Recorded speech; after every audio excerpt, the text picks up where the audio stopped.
بچوں کو نظم کے عنوان تک لے جانے کے لیے اور ان کی کتابیں کھلوانے سے پہلے آپ ایک موزوں تمہید اٹھائیں گے، نظم کے عنوان کا اعلان کریں گے اور پھر کتابیں کھلوائیں گے۔ تمہید اٹھانے کے لیے درج ذیل نکات پیش ہیں، تاہم یہ حرف آخر نہیں ہے۔ بہتر سے بہتر تمہید کے لیے آپ کی فکری جستجو جاری رہنی چاہیے۔ درج ذیل سوالات کی مدد سے تمہید اٹھائیں۔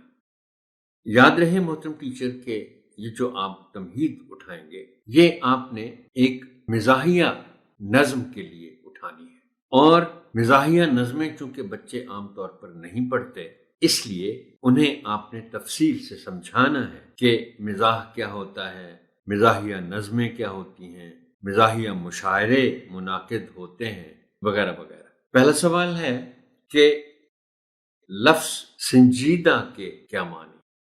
یہ لفظ تو شاید بچوں کے لیے، بہت سے بچوں کے لیے نیا ہوگا، لیکن اس کا جو انگریزی مترادف ہے وہ ان کے لیے نیا نہیں ہے۔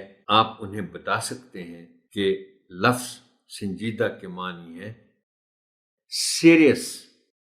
دوسرا سوال ہے کہ سنجیدہ کا متضاد کیا ہے؟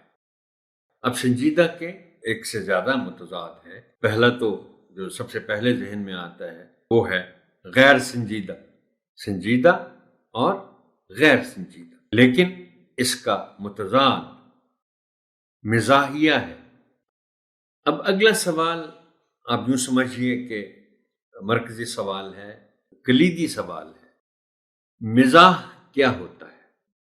بچوں نے کچھ نے تو شاید سنا ہوا ہو، لیکن آپ نے جب بتانا ہے بچوں کو تو آپ یہ بتائیے گا کہ مزاح وہ باتیں یا وہ تحریر یا وہ اشعار، یعنی تمام طرح کی بات جن کو سن کر سننے والا اس طرح لطف اندوز ہو کہ اسے ہنسی آئے یا وہ مسکرا اٹھے، تو اس کو، اس بات کو یا اس تحریر کو، نثر کو یا اشعار کو مزاح کہتے ہیں۔